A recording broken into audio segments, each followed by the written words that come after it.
Injil Lukas pasal 18 ayatnya yang pertama sampai ayatnya yang ke-8. Saya akan bicara tentang tekun dalam berdoa. Oke, mari kita mulai firman Tuhan. Perumpamaan tentang hakim yang tak benar. Yesus mengatakan suatu perumpamaan kepada mereka untuk menegaskan bahwa mereka harus selalu berdoa dengan tidak jemu-jemu. Ayat 2 saudara mulai.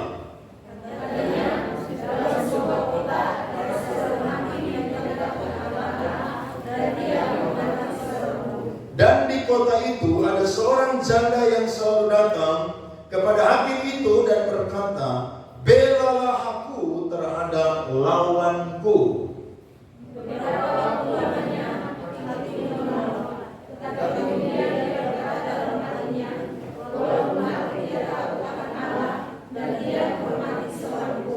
Namun karena janda ini menyusahkan aku, baiklah aku membenarkan dia, supaya jangan terus saja ia datang dan akhirnya menyerang aku.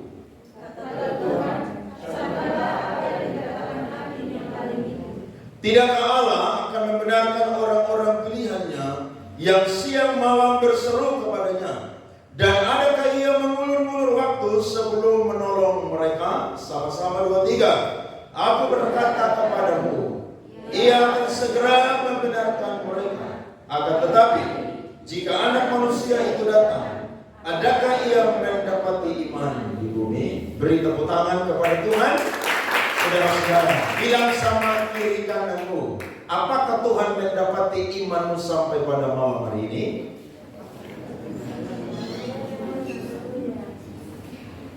Ya, bicara tentang doa, maka teladan yang paling luar biasa adalah Yesus Kristus. Alkitab berkata bahwa ketika Yesus berinkarnasi menjadi manusia untuk menyelesaikan tugas Bapa, maka dia selalu mengambil waktu untuk berdoa, baik pada pagi hari maupun juga ketika sedang sibuk dalam melayani. Dia menarik diri sebentar untuk berdoa. Jadi kalau Tuhan saja itu suka akan berdoa, maka saya percaya anak-anaknya Tuhan sendiri pun juga pasti suka akan berdoa. Amin.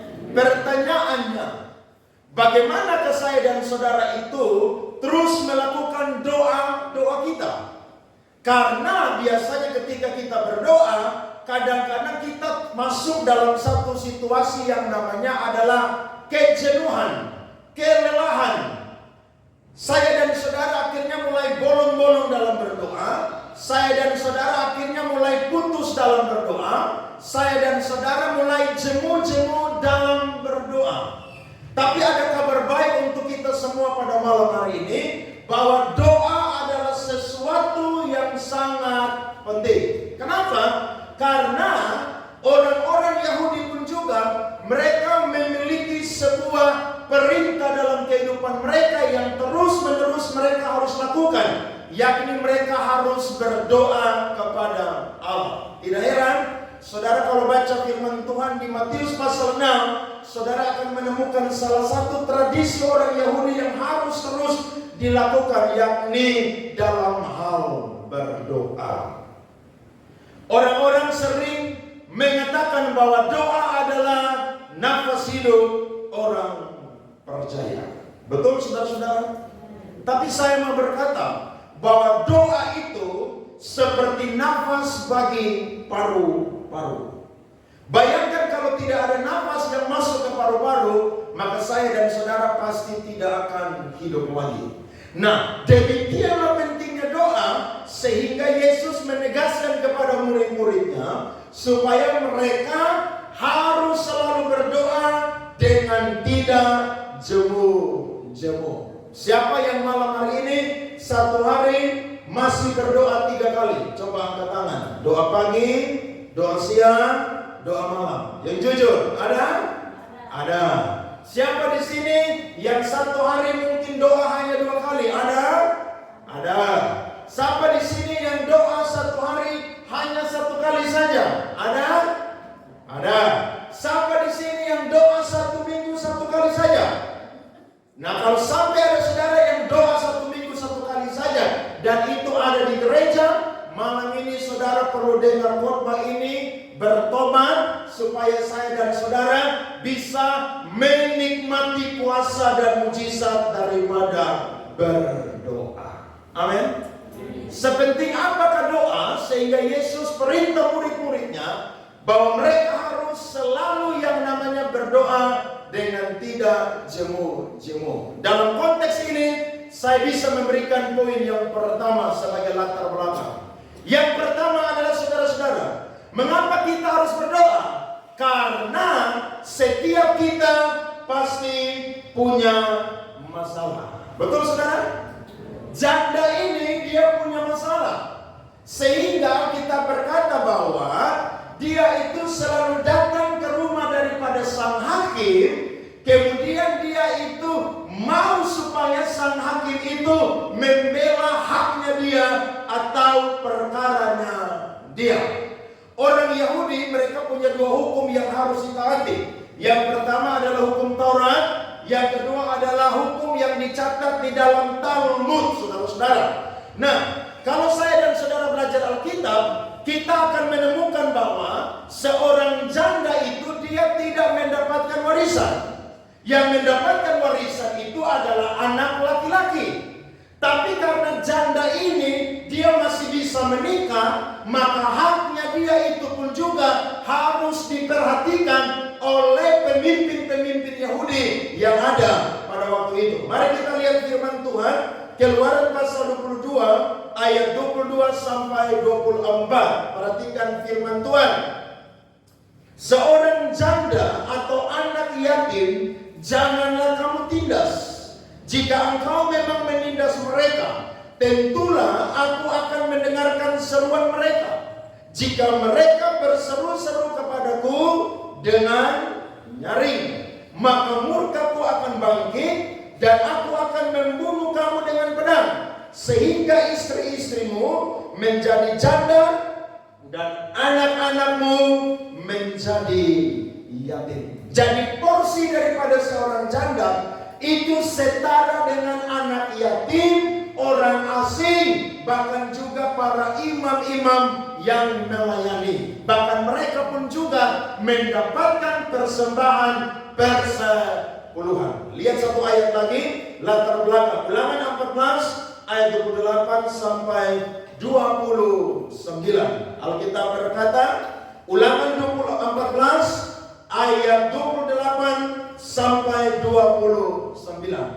Pada akhir 3 tahun, engkau harus mengeluarkan segala persembahan persepuluhan dari hasil tanahmu dalam tahun itu dan menaruhnya di dalam kotamu. Perhatikan ini firman bilang, maka orang Lewi, karena ia tidak mendapat bagian milik pusaka bersama-sama engkau dan orang asing, kemudian anak yatim, kemudian apa lagi saudara? Dan janda yang di dalam tempatmu akan datang makan dan menjadi kenyang, supaya Tuhan Allahmu memberkati engkau di dalam segala usaha yang dikerjakan tanganmu. Nah, Yesus angkat perumpamaan ini, dia sedang menunjukkan saudara-saudara bahwa ada pribadi yang lemah. Ternyata pribadi ini punya masalah. Saya yakin malam hari ini saya dan saudara yang ikut KKR, setiap kita pasti punya masalah. Amin. Minimal satu masalah. Atau ada yang tidak punya masalah? Coba angkat tangan, saya mau lihat. Saya yakin masalah akan banyak sekali. Baik masalah keluarga, masalah ekonomi, masalah anak-anak, baik itu masalah masa depan anak-anak, bahkan juga masalah-masalah yang kadang-kadang tidak terlintas di pikiran kita, tapi itu datang tanpa diundang. Tapi saya mau berkata, saya dan saudara adalah orang-orang yang harus berpikir dan mulai bertindak pada malam hari ini, bahwa saya dan saudara adalah orang-orang yang ketika punya masalah, saya dan saudara tidak boleh berdiam diri, tapi saya dan saudara harus bertindak. Bertindak caranya bagaimana sih? Alkitab mengatakan bahwa kita bertindak bukan dengan kekuatan kita, tapi bertindak dengan doa.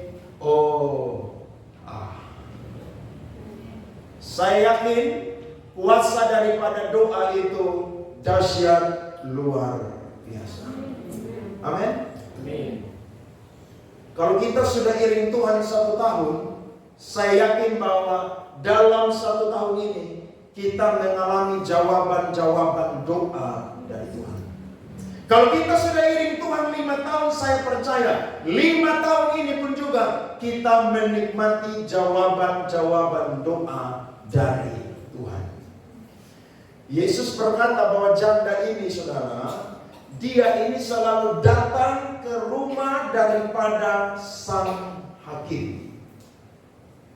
Saya jelaskan sedikit latar belakang. Dalam budaya orang-orang Yahudi, hakim itu, saudara, dia memerintah tidak sesuai hukum atau tidak sesuai agenda yang sudah diatur. Kenapa? Karena hukum boleh mengatur bahwa mereka harus memperhatikan para janda-janda, tapi pada kenyataannya kadang-kadang mereka tidak memperhatikan para janda.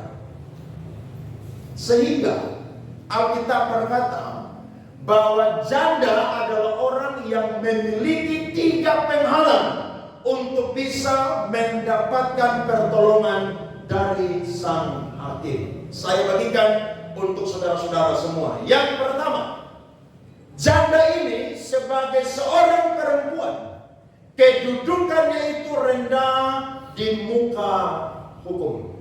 Bagi orang Yahudi, perempuan itu adalah kelompok atau golongan kelas 2. Perempuan tidak punya hak apa-apa. Yang punya hak itu hanyalah laki-laki. Bahkan yang punya hak itu adalah anak laki-laki. Sehingga ketika seorang perempuan ditinggal mati oleh suaminya, maka itu menjadi pergumulan bagi dia. Karena bagi orang-orang Yahudi, seorang perempuan dia adalah kelompok atau kelas atau golongan kelas 2. Yang kedua kendalanya adalah dalam masyarakat Yahudi atau budaya timur pada waktu itu, pada masa itu perempuan tidak boleh pergi ke pengadilan. Yang boleh pergi ke pengadilan itu hanyalah laki-laki. Dan yang ketiga, saudara, janda ini memiliki kendala untuk ditolong oleh hakim tersebut. Karena janda ini adalah seorang yang miskin, yang tidak bisa menyuap sang hakim dengan kroni-kroninya karena dia tidak memiliki uang. Tapi lihatlah saudara, ternyata dia tidak kehilangan hikmat dan cara bagaimana sang hakim bisa menolong dia. Alkitab berkata, dia pakai satu cara, dan cara ini sangat mengganggu sang hakim yang lalim itu. Caranya apa saudara? Tiap hari dia selalu datang ke rumah hakim, ketuk pintu. Saya tanya saudara, kalau tiap hari orang datang ke rumah saudara ketuk pintu pinjam uang, kira-kira saudara terganggu atau tidak? Bukan terganggu lagi, sangat terganggu. Kalau datang ketuk pintu bawa berkat ya, puji Tuhan. Loh ini justru datang saudara minta pertolongan. Masuk akal saudara-saudara? Makanya Yesus itu pandai sekali menyeberangkan sebuah cerita. Karena memang dia adalah sumber hikmat. Dia ahli dalam pengajaran. Sehingga dia tahu bagaimana menyeberangkan firman ini supaya murid-muridnya memahami dan harus melakukan bahwa doa itu punya kuasa yang sangat luar biasa. Amin. Dia ketuk pintu itu sang hakim. Akhirnya hakim itu berkata, saya adalah orang yang tidak takut akan Allah. Bahkan saya tidak menghormati seorang pun. Tapi kalau model begini, sang janda ini akan datang ganggu saya terus. Lebih baik saya keluar, saya tolong dia, saya bela perkara dia, bahkan membenarkan perkaranya dia. Dan Alkitab berkata, lewat cerita ini, maka firman ini diseberangkan kepada saya dan saudara, bahwa ketika saya dan saudara punya pergumulan masalah, maka saya dan saudara harus datang kepada sumber daripada jawaban masalah saya dan saudara, yakni Tuhan Yesus Kristus. Hakim ini adalah hakim yang lalim, sementara Bapa kita yang ada di surga adalah hakim yang adil. Amin. Yesus sedang mengkompar atau membandingkan bahwa hakim yang dicatat dalam kisah ini, dia hakim yang lalim. Dia menolong karena dia takut terganggu. Tapi Yesus yang kita sembah sebagai Bapa kita, dia tidak pernah terganggu dengan doa-doa saya dan juga saudara. Amin. Beri tepuk tangan kepada Tuhan. Justru ketika saudara semakin berdoa, Tuhan semakin senang. Oh iya dong. Saudara jangan berpikir, saya doa terus nanti Tuhan bosan. Siapa yang bilang saudara? Justru semakin saudara berdoa, Tuhan bilang mantap men, mantap CS. Nah, itu Tuhan bilang begitu. Loh ya, justru saudara tidak berdoa, Tuhan bilang ini anakku malas-malas. Loh, justru Tuhan tidak senang dengan orang yang tidak tahu berdoa. Bahkan saya mau berkata, doa di sini bukan berbicara tentang yang namanya doa yang bertele-tele loh. Hati-hati. Karena Yesus mengajarkan bahwa doa yang bertele-tele itu Tuhan tidak mendengarkan. Yang Yesus ajarkan adalah doa itu menjadi nafas kehidupan saya dan saudara. Dalam masalah kita berdoa, tapi dalam menghadapi hal-hal yang mungkin tidak sulit pun juga, saya dan saudara pun juga harus berdoa. Tapi kadang-kadang saya dan saudara ini berdoa capek saudara-saudara. Kenapa? Karena memang dalam berdoa itu saudara jawabannya ada 3. Yang pertama ya, yang kedua itu tidak, yang ketiga itu adalah tunggu. Alias apa? Sabar. Nah, kadang-kadang yang sabar ini yang kita nih jemu saudara-saudara. Kalau Tuhan bilang ya, wah kita haleluya. Tapi kalau Tuhan bilang tidak, kita masih bersyukur. Oh mungkin Tuhan ganti yang lain. Tapi kalau Tuhan bilang sabar, wah itu sesuatu yang membosankan. Kenapa? Karena menunggu itu saudara adalah pekerjaan yang paling membosankan. Satu kali Abraham keluar, dia berdoa kepada Tuhan. Dia berkata, Tuhan sebentar lagi saya akan mati, dan hambaku Eliezer lah yang akan menjadi ahli warisku. Tuhan bilang kepada Abraham, kamu keluar, lihat bintang di langit. Demikianlah keturunanmu akan banyak seperti bintang di langit. Tapi ketika Tuhan berfirman, apakah Abraham langsung mendapatkan? Tidak. Justru Abraham tunggu berapa tahun saudara? 25 tahun. Adakah kita di sini yang berdoa untuk satu pergumulan yang mungkin sudah 25 tahun? Kalau belum sampai, berarti doa terus. Amin. Loh Abraham aja doa tunggu berapa tahun? 25 tahun. Berarti saya dan saudara kalau doa masih 1-2 tahun, jangan jemu-jemu. Jangan bosan-bosan. Jangan putus-putus.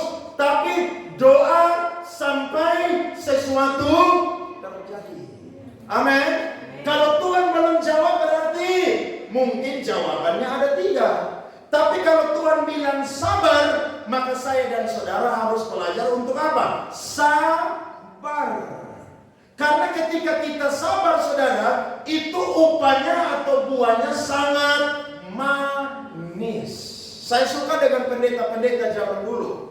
Kalau pendeta zaman dulu dan kita zaman sekarang itu saudara beda. Kalau pendeta zaman dulu mau cek pendeta itu suka berdoa atau tidak, cek lututnya dia. Itu ketahuan. Itu lututnya itu saudara kapalan semua. Kenapa?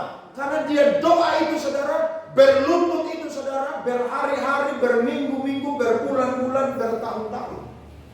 Saya sendiri berdoa hari ini tidak berlutut kebanyakan, lipat kedua kaki.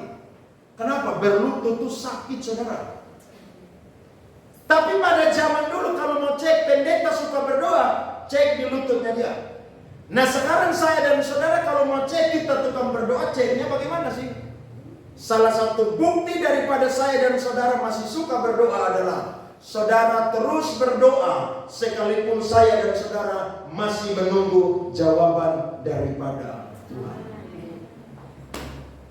Doa itu besar kuasanya. Amin. Kemarin kita sidang di Atambua, kesaksian dari panitia di sana. Selama 26 tahun, Gereja Bethel Indonesia sudah berdiri di Atambua. Dan tidak pernah dipedulikan oleh pemerintah-pemerintah yang ada di sana. Tapi mereka terus berdoa kepada Tuhan. Tahukah saudara, bupati yang kemarin menjabat dan yang kemarin sambut kita dan makan malam, dia dipakai oleh Tuhan untuk menjumpai pendeta-pendeta Gereja Bethel Indonesia dan memohon doa. Bahkan ketika kemarin kita sidang, kita diberikan undangan khusus makan malam bersama dengan pejabat atau Bupati Atambua. Mereka berdoa saudara 26 tahun. Jadi kalau ada yang berkata, kenapa kita harus berdoa? Karena Tuhan yang suruh yang pertama. Yang kedua, kenapa kita berdoa? Karena doa adalah sarana yang Tuhan berikan untuk kita. Bagaimana kita bisa mengambil tata kasih karunia Allah untuk memberitahukan apa yang menjadi pergumulan masalah kita. Buka Ibrani 4 ayat 14 sampai 16. Perhatikan firman Tuhan. Ibrani pasal 4 ayat 14 sampai 16. Mari kita perhatikan firman ini. Karena kita sekarang mempunyai imam besar agung yang telah melintasi semua langit, yaitu Yesus anak Allah. Baiklah kita teguh berpegang pada pengakuan iman kita. Sebab imam besar yang kita punya bukanlah imam besar yang tidak dapat turut merasakan kelemahan-kelemahan kita. Sebaliknya sama dengan kita, ia telah dicobai, hanya tidak berbuat dosa. Ayat 16 baca sama-sama 2-3. Sebab itu marilah kita dengan penuh keberanian menghampiri tahta kasih karunia, supaya kita menerima rahmat dan menemukan kasih karunia untuk mendapatkan pertolongan kita pada waktunya. Garis bawahi kalimat itu, mendapatkan pertolongan kita pada waktunya. Berarti ketika kita berdoa tidak langsung sekejap mendapatkan mujizat. Betul saudara? Ada waktu Tuhan yang tepat untuk menjawab doa-doa daripada saya dan saudara. Saya ingat kesaksian pendeta Adi Manhutu. Waktu saya semester 2 saya pelayanan di gereja dia. Pada zaman itu tahun 80-an 70-an dia menjadi salah satu artis pop pria yang paling terkenal dan melegenda di Indonesia. Saudara tahu istrinya berdoa buat dia kurang lebih 20 tahun. Dia hidup di dunia entertain saudara-saudara, dan hidupnya selalu apa? Main perempuan, selalu apa? Rokok, selalu mabuk saudara, hidup di klub malam. Ketika dia pulang manggung saudara-saudara, jam 2 pagi, jam 3 pagi, dia ketemu istrinya sedang berlutut, berdoa di bawah tempat tidur. Setiap kali dia pulang, dia selalu ketemu istrinya berdoa jam 2, jam 3 pagi, menyebut nama dia di dalam doa-doanya. Makanya ketika saya dan saudara ketemu dengan orang yang saya dan saudara tidak bisa lawan dia, jangan pakai kekuatan saya dan saudara, tapi pakailah doa. Karena kalau saya dan saudara berdoa, maka itu Tuhanlah yang akan berurusan dengan dia. ketika dia pulang ketemu istrinya doa, dia tendang istrinya, saudara. Pukul istrinya. Tapi istrinya tiap hari berdoa. Makanya orang kalau suka berdoa itu, saudara, dia akan mendapatkan tantangan. Karena ada orang-orang yang tidak suka berdoa. Buktinya, ada banyak istri-istri yang ikut gereja, persekutuan doa, ibadah, suami itu larang-larang. Padahal keselamatan itu sendiri-sendiri. Betul, di dunia kita hubungan suami istri, tapi ketika mati keselamatan itu, penghakiman itu sendiri-sendiri. Dia pukul istrinya, dia tendang istrinya, tapi justru saudara, istrinya terus berdoa buat dia.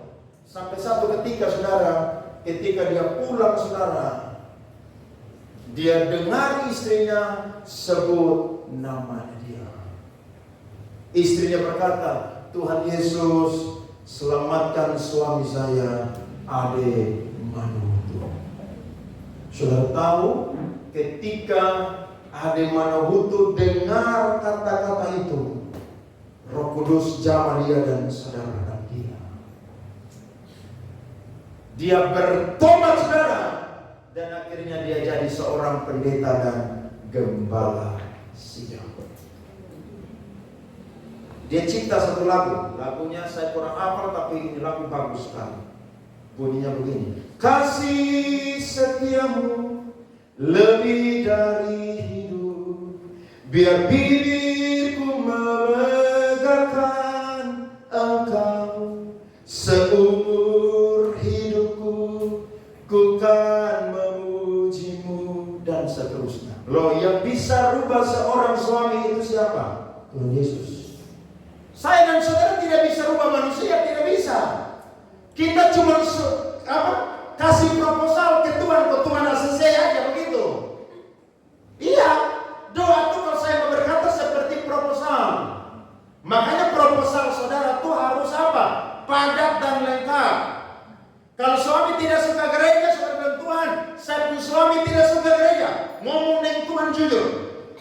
Tuhan, saya punya suami ini, Tuhan, dia ini tidak mau bertobat, suka main apa? Judi online. Bilang dia berdosa di Tuhan. Tuhan, saya punya suami ini, dia tidak suka kami datang gereja, makan anak-anak selama minggu. Sebut dia punya nama dan dia punya perlakuan kepada Tuhan. Saya yakin seperti air yang tiap hari menetes karena batu saudara-saudara, saya yakin bahwa doa-doa kita pun juga akan menghancurkan hati yang keras, saudara, sehingga orang itu mengalami pemulihan daripada Tuhan. Amin. Tepuk tangan, saudara-saudara. Jadi hampiri Tuhan. Kalau janda ini dia menghampiri sang hakim, dia tidak punya akses, dia orang asing bagi hakim ini. Tapi saya dan saudara adalah anak-anak daripada Tuhan Yesus Kristus. Amin. Ketika kita menghampiri, maka saya yakin saya dan saudara akan mengalami pertolongan mujizat daripada Tuhan. Dan Alkitab mencatat ayatnya yang ke-7. Mujizat yang pertama yang Tuhan kerjakan ketika saya dan saudara seperti seorang janda yang tekun berdoa adalah, saudara-saudara, saya dan saudara akan dibenarkan oleh Allah. Berarti dalam doa saudara-saudara pasti ada pertolongan. Dalam doa pasti ada mujizat. Makanya orang kalau malas berdoa, saudara, dia orang yang tidak akan pernah melihat bagaimana Tuhan bekerja dalam hidup dan pergumulannya. Karena saya dan saudara mau dapatkan sesuatu, salah satu jalan yang harus kita tempuh adalah jalan doa. Yesus berkata, mintalah maka kamu akan mendapatkan. Carilah maka engkau akan diberikan. Ketoklah maka pintu akan dibukakan. Ini berbicara tentang bagaimana ketika kita berdoa, maka saya dan saudara akan mendapatkan jawaban-jawaban daripada Allah. Tapi sayangnya, ada banyak orang Kristen tidak mau pakai doa dalam pergumulan mereka. Ketika menghadapi masalah, pakai kekuatan mereka, pakai kepintaran mereka, pakai hikmat dunia. Harusnya ketika kita bergumul dalam sebuah pergumulan, saudara, hanya doa saja yang bisa membuat saya dan saudara menang dalam pergumulan-pergumulan kita. Dan Allah berkata dalam konteks ini, janda ini yang dipersalahkan, haknya yang diperkosa.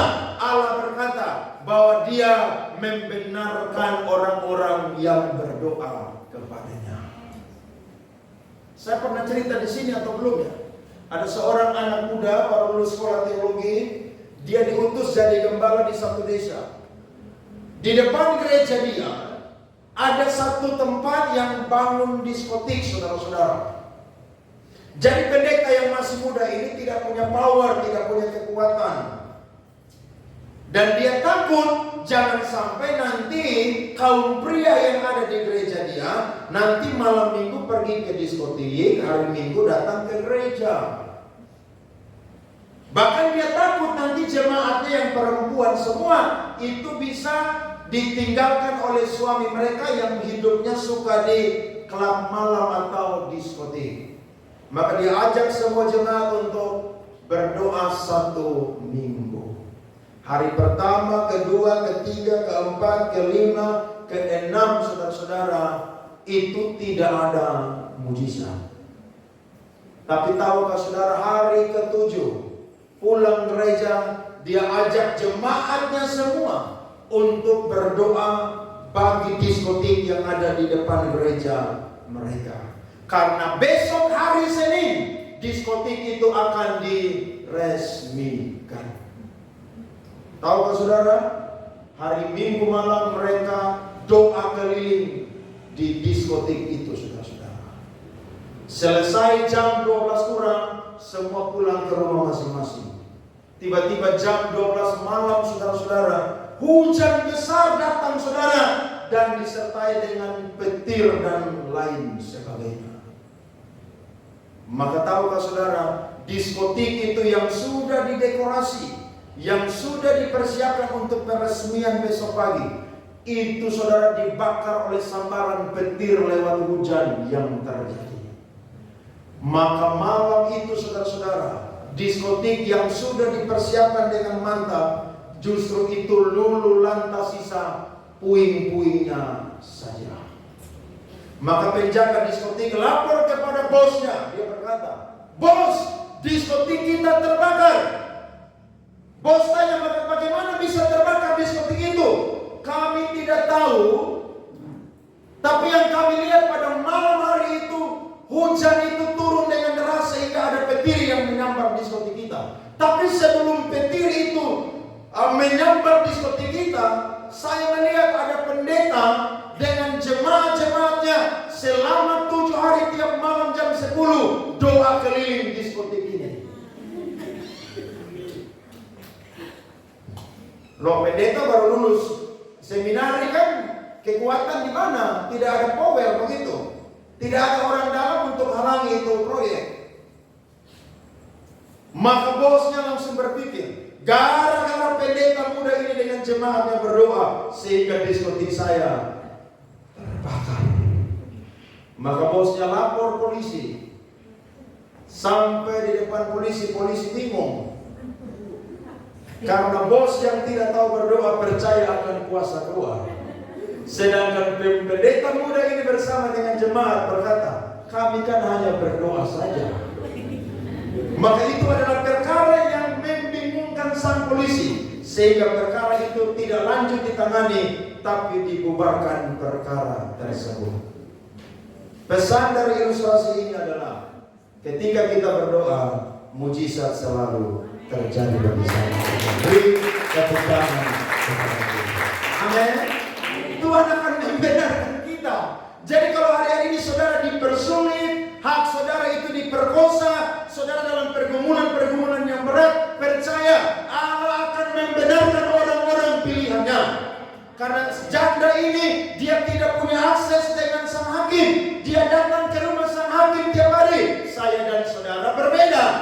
dan saudara adalah anak-anak Tuhan Yesus, kita punya hubungan yang dekat intim dengan Bapa kita, maka kapan saja kita datang kepada Allah, Allah pasti akan mendengar dan akan memberikan jawaban bagi saya dan saudara. Makanya ibu-ibu di sini tidak boleh malas berdoa. Amin. Saudara, kalau mau lihat suamimu, anak-anakmu dipulihkan, diberkati, jadilah tiang-tiang doa bagi keluarga. Pria-pria di sini, anak-anak muda, orang-orang tua, jangan malas-malas berdoa. Sebelum mulai hari, bangun pagi-pagi, kalau saudara tidak capek terlalu, bangun dan berdoa kepada Tuhan. Mulai hari-hari kita dengan apa? Saat teduh dengan Tuhan. Karena orang akan berdiri kuat ketika dia memulai harinya dengan berlutut dan berdoa kepada Tuhan. Saya dan saudara, kalau hari ini masih menunggu jawaban daripada Tuhan, jangan putus asa dan tidak boleh putus-putus dalam hal berdoa. Sebab ketika kita berdoa pun juga, itu menunjukkan ketergantungan kita dengan Tuhan. Iya kan? Loh, saya dan saudara ini bergantung kepada Tuhan. Buktinya, saya dan saudara mau melakukan perjalanan, selalu apa duluan? Doa. Kemarin kita pergi sidang, saudara, di atap gua pergi pulang, saya yang perintahkan doa. Karena nyawa kita ada di tangan sang supir. Saudara tahu kan, auto luar kota punya lari kan? Itu pendeta semua bahasa roh di atas bis. Saya bilang slow, Bapak, slow sedikit. Ini yang naik ini gembala semua, kalau mati siapa yang pimpin itu jemaat, semua pelan-pelan sedikit. Pulang saudara lebih parah, kenapa? Karena udah malam. Berangkatkan pagi. Aduh, saya bilang pelan-pelan deh, pelan-pelan. Karena besok ini ada yang khotbah. Bayangkan kalau kita celaka malam ini masuk jurang, mati siapa yang khotbah besok? Saudara tahu, kita dalam perjalanan kita saja, kita bergantung kepada Tuhan. Makanya mau kemana-mana harus apa? Berdoa. Saudara, kalau main di pantai tidak perlu berdoa. Betul? Tapi kalau saudara berangkat naik kapal, harus apa? Berdoa. Saya yakin, biar jago berenang tapi laut mengamuk, kamu akan berteriak, Yesus tolong di tengah laut. Percaya aja, saya yakin itu. Karena biar engkau jago berenang, tapi kalau engkau tenggelam di laut sabu atau kuku abu, engkau tidak takut. Kalau siang engkau masih bisa mantap aman, tapi kalau tengah malam saudara lagi berenang-berenang, lihat ikan paus buka mulut di tengah laut, saudara akan berteriak, Yesus tolong. Mungkin saya seperti Yunus yang melarikan diri. Semua kita ini saudara bergantung kepada Tuhan. Bahkan dalam hal keperluan perut kita aja saudara, kita harus belajar untuk minta kepada Tuhan. Apalagi naik pesawat, itu lebih bahaya saudara. Saya orang yang tidak takut naik pesawat, tapi kadang-kadang takut juga saudara. Kenapa? Kalau pesawat jatuh saudara, tidak ada cerita hidup lagi, mati saudara. Nah kalau jatuh di dalam laut kan enak, tapi kalau jatuh di batu saudara meledak, kita langsung mati semua. Makanya ketika mau berangkat take off, pramugari berkata masing-masing doa menurut agama dan keyakinan. Saya yakin yang tidak tahu berdoa pasti teriak, Tuhan saya mau berangkat dengan pesawat, sertai sampai dengan selamat. Doa bukti saya dan saudara bergantung kepada Tuhan. Kalau hari ini saudara punya pergumulan dan saudara punya satu seperti seorang janda ini, malam ini ada kabar baik buat saya dan saudara. Yang pertama, doa selalu menghasilkan saya dan saudara itu mendapatkan pembenaran daripada Tuhan. Percaya, waktu Tuhan itu akan terjadi bagi saya dan saudara. Kadang-kadang orang berkata, kamu doa-doa terus tapi tidak ada jawaban. Saya mau berkata, itu pemikiran manusia. Di pikiran Allah, saya dan saudara punya waktu untuk ditolong oleh Tuhan. Berdoa sampai sesuatu sesuatu terjadi. Pakai lutut saya dan saudara untuk apa? Berdoa. Pakai tangan kita ini saudara, lipat tangan kemudian apa? Berdoa. Pakai mulut kita ini saudara untuk apa? Berteriak kepada Tuhan. Dan saya mau berkata, Tuhan kita saudara punya telinga yang sangat tajam untuk mendengar setiap doa dan seruan saya dan saudara. Saya dan saudara berdoa pakai mic, puji Tuhan. Tapi kalau tidak sampai ada mic pun juga, Tuhan mendengar saya dan saudara punya doa-doa. Anak-anak muda, kalau engkau sedang menghadapi pergumulan akan masa depanmu, engkau bisa mengatasinya dengan yang namanya berdoa. Berdoa bukan bertele-tele, berdoa bukan basa-basi saudara, tapi berdoa sebagai nafas hidup saya dan saudara. Dimanapun saya dan saudara, doa tidak boleh putus. Amin. Dimanapun saudara, tidak boleh putus. Kenapa? Karena ketika kita berdoa, itu sama dengan kita itu bernafas, saudara-saudara. Jadi kadang-kadang ada yang berkata bahwa kamu perlu doa 1 hari 3 jam kunci pintu. Itu betul kalau pendeta. Tapi kalau orang kerja karyawan kan tidak mungkin doa 3 jam. Dia harus kerja 8 jam, pulang udah capek. Saya mau berkata, dalam setiap aktivitas saudara di kantor pun, engkau bisa berdoa, connect kepada Tuhan. Di kantor saudara berdoa, dalam perjalanan saudara pun juga apa? Berdoa. Karena ketika kita berdoa, saya yakin Tuhan yang ada di sorga mendengar seruan saya dan saudara. Perhatikan firman Tuhan ayat yang ketiga. Mari kita lihat firman Tuhan ayat yang ketiga, saudara-saudara. Ayat yang ketiga itu menarik sekali. Firman Tuhan berkata, dan di kota itu ada seorang janda yang selalu datang. Kata selalu di situ berarti saudara sebuah aktivitas yang berulang-ulang dilakukan. Saya dan saudara selalu makan tiap hari, betul? Kalau tidak makan berarti lapar dan lambung. Sakit akan menimpa kita. Nah, kalau saya dan saudara tidak berdoa pun juga, roh kita itu akan sakit. Saya bilang jujur kepada saudara, kalau saudara tidak pernah berdoa dengan tekun, yang ada adalah kejenuhan dalam berdoa. Karena sesuatu yang dibiasakan saudara-saudara itu akan menjadi gaya hidup. Jadi doa itu harus menjadi gaya hidup saya dan saudara. Tidak boleh Senin Kamis dalam berdoa. Karena saya yakin satu masalah Tuhan bereskan, akan datang masalah yang baru lagi. Betul atau tidak? Betul loh. Saya yakin saya dan saudara pasti demikian punya kesaksian. Kita baru aja dapat mujizat, tiba-tiba ada masalah baru datang lagi. Tapi itulah cara Tuhan supaya saya dan saudara itu bisa pakai sarana yang namanya doa. Berdoa dengan takut. Dan saya mau berkata, doa itu tidak tergantung situasi di mana saya dan saudara berada. Orang lagi pesta di sebelah pun juga musik keras. Tapi kalau saudara punya gaya hidup berdoa, saudara akan masuk kamar saudara dan berdoa dalam kamar.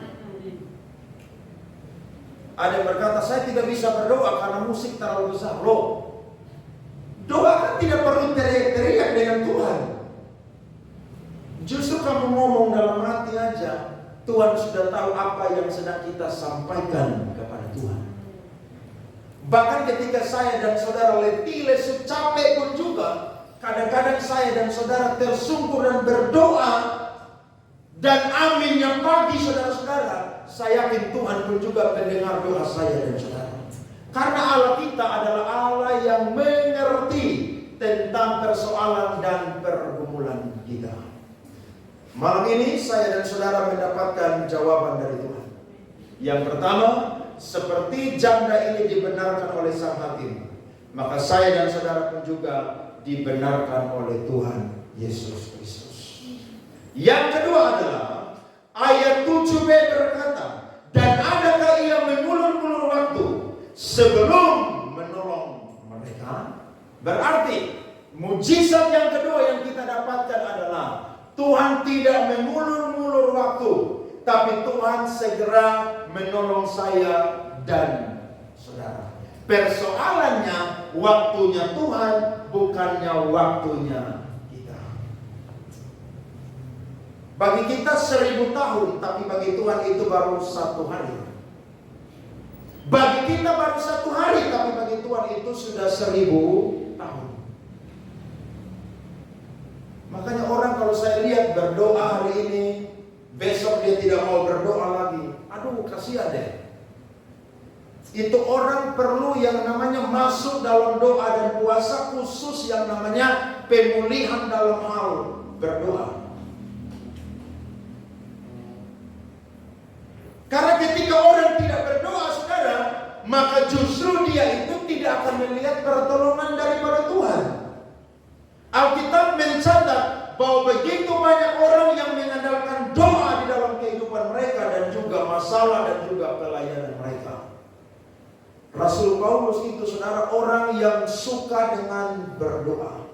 Saudara baca dia punya surat-surat pembuka, dia berkata kepada jemaat Filipi, bunyinya begini: aku mengucap syukur kepada Allah setiap kali aku mengingat kalian.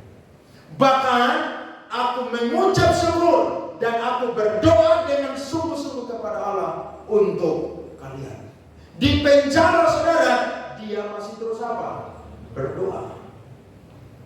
Bahkan ketika Daud, saudara-saudara, ketika dia melakukan kesalahan, dia hitung laskar Israel, pasukan-pasukan Israel yang jumlahnya 800.000 dan pasukan Yehuda jumlahnya 500.000. Tuhan kasih dia 3 pilihan karena dia bikin pelanggaran.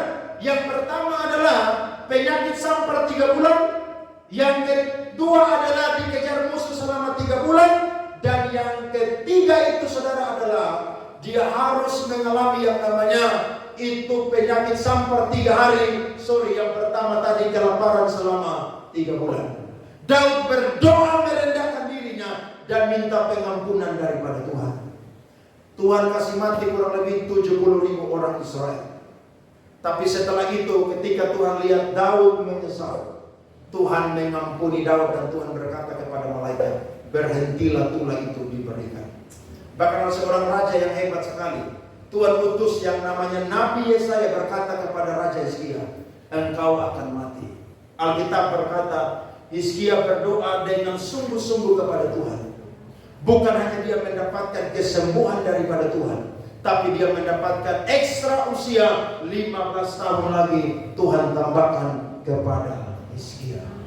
Berarti ketika kita doa, saudara, jawaban pasti ada. Jadi kalau kita bilang Tuhan tidak dengar, Tuhan terlambat, itu pemikiran kita. Di pemikiran Allah, justru Tuhan sedang mempersiapkan sesuatu yang terbaik bagi saya dan saudara. Jadi kita bilang, aduh Tuhan kok tidak tahu, tolong saya. Justru Tuhan sedang merendah sesuatu yang baik untuk saya dan saudara. Dan kalau Tuhan yang merendah, saya yakin itu sesuatu yang lebih daripada yang saya dan saudara doakan dan pikirkan. Saya percaya itu. Karena Allah turut bekerja dalam segala sesuatu untuk mendatangkan kebaikan bagi mereka yang mengasihi Dia, yaitu bagi mereka yang terpanggil sesuai dengan rencananya Allah. Malam ini jujur sama Tuhan, apa yang menjadi pokok-pokok doa kita? Adakah saudara yang sudah jemu berdoa? Malam ini firman ini datang memperingatkan saudara, tidak boleh jemu dalam berdoa. Adakah saudara yang sudah stop sama sekali berdoa kepada Tuhan? Saya mau berkata, malam ini api doa harus kembali dikobarkan kepada Allah.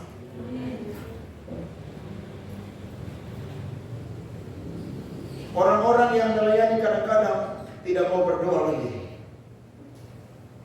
Makanya di gereja ini siapa yang melayani harus berdoa puasa. saudara langsung tampil depan sini, saudara bukan penyembah, tapi saudara entertainer. Tapi ketika kita merendahkan diri lewat berdoa bahkan berpuasa, hadirat Tuhan itu turun lewat pelayanan saya dan saudara. Bahkan saya suka firman Tuhan, Mazmur, saudara, mari kita baca firman ini. Mazmur 126 ayat 4 sampai 6. Perhatikan firman Tuhan ini. Mazmur 126 ayat 4 sampai 6. 23. Pulihkanlah keadaan kami ya Tuhan, seperti memulihkan batang air kering di tanah Negev. Orang-orang yang menabur dengan mencucurkan air mata akan menuai dengan bersorak-sorai. Orang yang berjalan maju dengan menangis sambil menabur benih, pasti pulang dengan sorak-sorai sambil membawa berkas-berkasnya. Hari ini apakah air mata doa saudara terus ditabur untuk kerajaan surga? Kalau hari ini saudara berdoa dan masih bisa menangis, ingat air mata saudara tidak kering di hadapan Tuhan. Saudara teteskan air mata saya dan saudara tidak jatuh di lantai ini, tapi Tuhan tampung di kirbatnya Tuhan. Kalau saya dan saudara dalam pergumulan dan putus asa, malam hari ini Tuhan berkata, Dia tidak akan mengulur-ngulur. Saudara tidak boleh jadi orang dunia yang ada masalah baru datang doa kepada Tuhan. Orang dunia itu nanti dia susah kalau dia cari pendeta untuk apa? Dukung doa. Kalau dia sakit dia minta tim doa datang doakan saya. Bikin capek tim doa. Makanya saya kalau selalu berdoa buat orang sakit saudara, saya punya doa itu selalu spesifik. Kalau Tuhan punya rencana buat dia, Tuhan sembuhkan dia. Tapi kalau Tuhan punya rencana sudah selesai, ambil dia nafas. Itu saya doa begitu. Makanya orang takut kalau saya doa orang sakit. Rata-rata mati dan kalau saya berdoa. Ya memang Tuhan punya rencana sudah selesai. Bulan lalu saya doa orang sakit saudara, masuk rumah sakit udah 2 bulan. Mereka suruh saya berdoa habis khotbah, doa syafaat. Saya bilang kalau Tuhan masih punya rencana, Tuhan menyembuhkan ibu ini. Tapi kalau Tuhan tahu bahwa dia sudah selesai melakukan tugas di bumi, jadilah kehendak Tuhan, ambil dia. Sudah tahu saya doa hari Jumat, hari Minggu malam dia mati. Apakah saya ambil nafas? Tidak dong. Tapi kan memang dia punya tugas sudah selesai. Betul dong? Saudara takut mati, jangan takut mati loh. Kecuali saudara sengaja mati, nah itu nggak boleh. Udah bosan hidup dia lompat di jembatan Liba yang baru dibuatnya, itu masuk neraka. Tapi tiba-tiba saudara diserang penyakit, masalah, pergumulan yang berat, yang saudara tidak pernah bersalah, hadapi itu. Hadapi dengan doa. Kalau Tuhan menolong saya dan saudara, waktu kita belum selesai, mujizat pasti akan terjadi. Tapi kalau Tuhan bilang kamu udah selesai, waktumu di bumi, tugasmu udah selesai, ya berangkat toh. Mati masuk mana? Surga. Loh di surga tidak ada air mata, saya dan saudara hidup kekal bersama dengan Tuhan selama-lamanya. Di bumi banyak penderitaan kesukaran.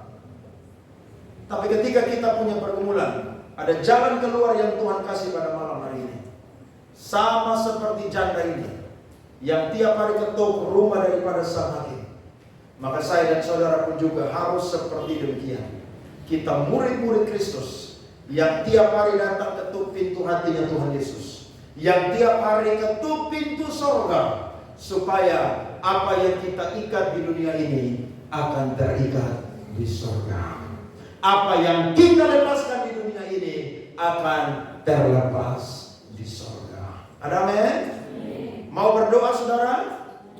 Biar KKR pada malam hari ini bukan sakit saudara yang dipulihkan, tapi api doa saudara di hidup saudara yang dipulihkan pada malam ini. Jangan selalu datang butuh mujizat, tetapi lakukan dulu cara-caranya Tuhan, yakni berdoa kepada Tuhan. Tuhan akan pulihkan hidup kita itu saudara, seperti dia membalikan telapak tangan. Tapi ternyata Tuhan berkata di ayatnya yang ke-8, jika anak manusia datang, Adakah ia mendapati iman di bumi? Berarti Tuhan tuntut kita, jangan hanya kejar mujizat saja, tapi bagian saya dan saudara adalah punya iman. Orang yang beriman, dia akan tekun berdoa kepada Tuhan. Orang yang beriman tidak putus-putus dalam berdoa. Orang yang beriman berdoa sampai mujizat itu terjadi dalam hidup dan kehidupan. Tuhan berkati kita semua. Mari bangkit berdiri saudara-saudara. Haleluya, haleluya.